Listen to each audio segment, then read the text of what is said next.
What's up guys, my name's Liam and today we're going to be taking a look at the brand new ATK X1 Pro. This is another budget option with very promising specs. So how does it stack up against the competition, and more importantly, is this going to be the perfect gaming mouse for you? Let's check it out.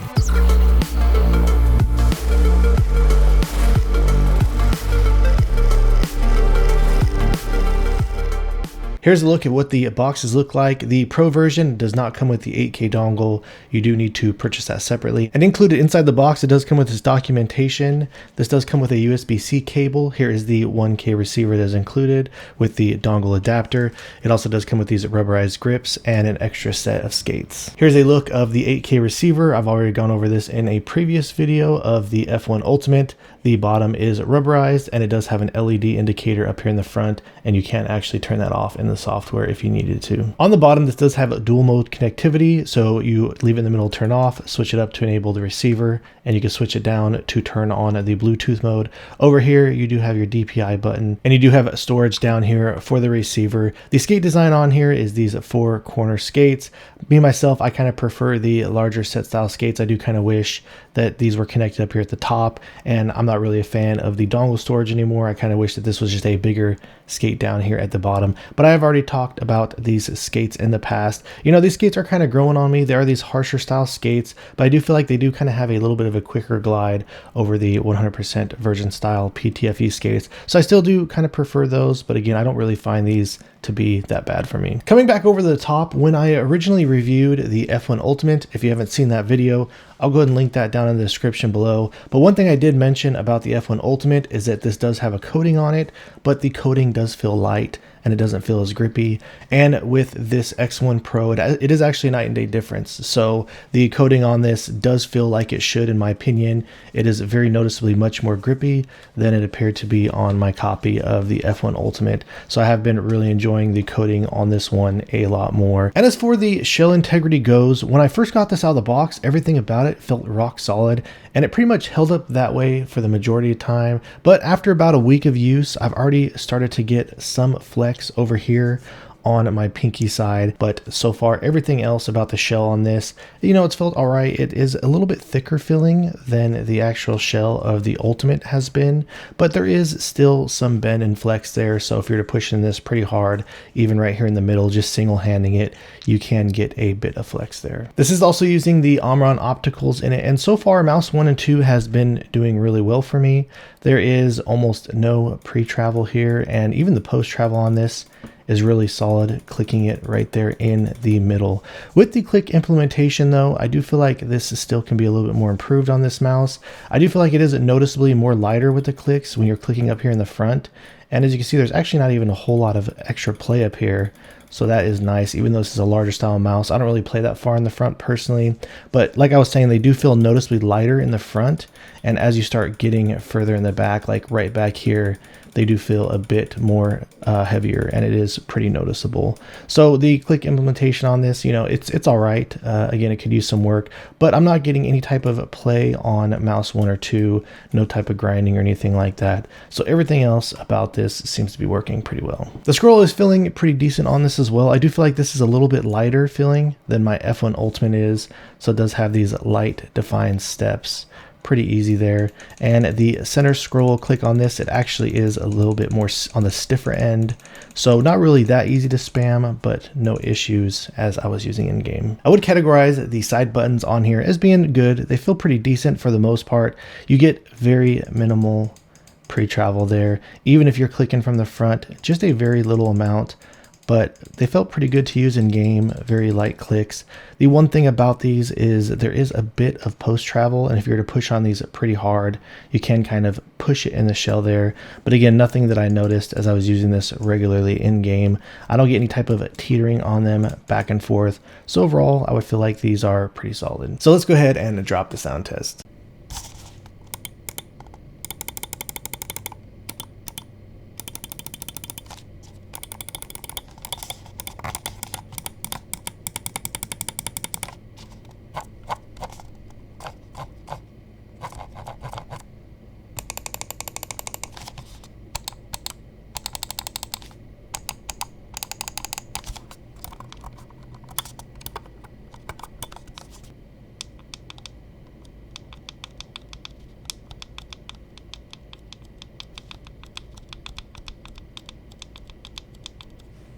The reason I went the Pro model is because it does come with a 250 milliamp hour battery in it, and it does weigh a little bit less than the other two models. Both of them come with a 500 milliamp hour battery. So if you do prefer battery life over having a little bit lighter weight, then those might be the better option for you. But this has been working out perfectly for me, and it does have really solid front to back.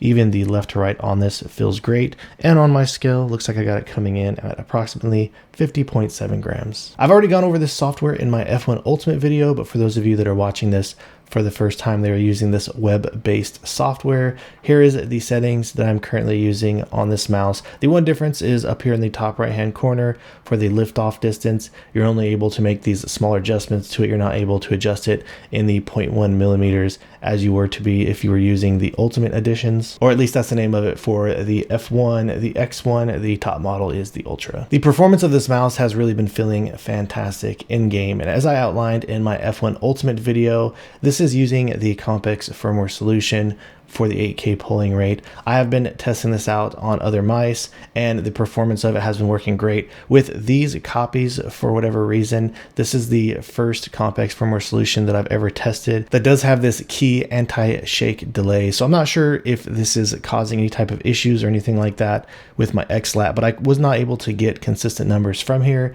ATK themselves do claim that they're getting a 0.399 millisecond click latency out of this mouse, and like I said, I've been testing this out on other mice, and those numbers seem to fall right in line with what I'm able to get. So when it comes to the shape of this mouse, I'll just go ahead and jump straight into the shape comparison, and I'm not going to do a whole lot of shape comparisons with this mouse because basically all this is a Razer Viper V3 Pro clone. They're literally almost nearly identical in just about every way. So I'll just kind of go over some of the key differences that I did notice. Obviously on the Razer Viper V3 Pro, it does have this larger set style of skates. But the one thing I did notice about this ATK mouse is when you are using these clicks 1 and 2, you do push down and it kind of has this edge that sticks out over here. But if you look at both of these side by side up closely, the edge, you do kind of notice it here over on the Razer Viper V3 Pro, but it's kind of a thicker style edge, and I feel like it's a little bit more rounded. Whereas if you look up here on this mouse, it is a bit more of a sharper feeling. So one thing that I did notice about that is the edge can be a little bit more bothersome if you seem to click over here on this side or even over here on this side of your mouse as you're using it. Nothing too terrible, but just something that I did notice that stood out on it. But aside from that, the shape of these, they really do feel pretty much identical to one another. And there really isn't too many other differences about them other than the fact that obviously the Razer Viper V3 Pro does have these bigger skates on the back, which I also do prefer. But even looking on them from the back here, the side curve profile that goes from the top down to the sides, they do feel really similar to each other. The side curve profile down here on the bottom, and even when you were to stack these up on the side, looking at the curve profile from front to back, the height and everything about them, they feel nearly identical to one another in the hands.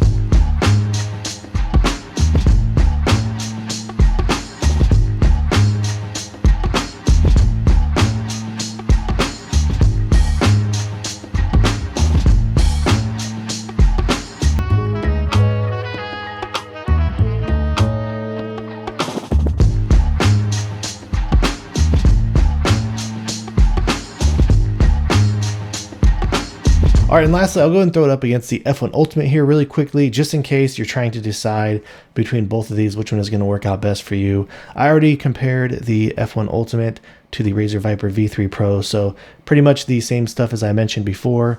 All around, the X1 Pro is going to feel just like a bigger mouse. It does feel wider and longer in the hands.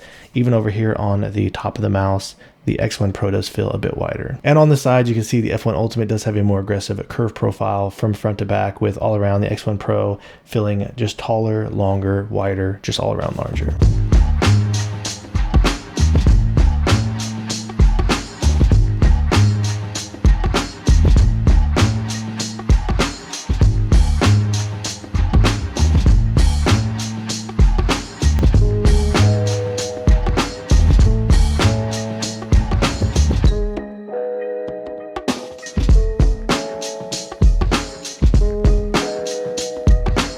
Alright guys, so that about wraps things up on the X1 Pro. And I do want to say that the price that this mouse does come in at, it is honestly a really solid package, you know, minus the minor build quality issues that I am having on it, which is kind of unfortunate. Luckily, it's not as bad as the issues that I was having on my F1 Ultimate, but I would say that if ATK can get the build quality on this really ironed out and get a little bit more perfected, that coming at the price point that this does come in at, it is a really solid option. I don't really feel like this does directly compare to the Razer Viper V3 Pro. I just kind of feel like the click implementation on the Razer Viper V3 Pro, it just feels a little bit more solid. Everything about this mouse, I do kind of prefer it over this. So I mean, if you're hands down trying to decide between both of these and you have both of them as an option, I would still personally go with the Razer Viper V3 Pro. And the one thing that I do feel like is a little bit unfortunate about this mouse is the fact that it is a direct copy of the Viper V3 Pro when it did just come out. I really feel like they missed a huge opportunity here with this mouse, because there were a lot of people I saw that were actually talking about the Viper V3 Pro and how it felt too big or too large, or the top hump being a little bit too aggressive. So I really do believe that had they come out with this and, you know, maybe just altered the shape either even a little bit, or even just left it the exact same and made it a little bit smaller, it would have been a lot more appealing for that type of market. And I feel like I would have enjoyed it a lot more. So hopefully they can come out with a mini version of this in the future. I would be really excited to check that out. All right guys, so if you have any questions or feel like I left anything out, please let me know down in the comments below. If you've enjoyed watching this video and are interested in seeing more videos like this in the future, please drop this video a like and subscribe to my channel. And thank you guys so much for watching. I look forward to seeing you in the next one.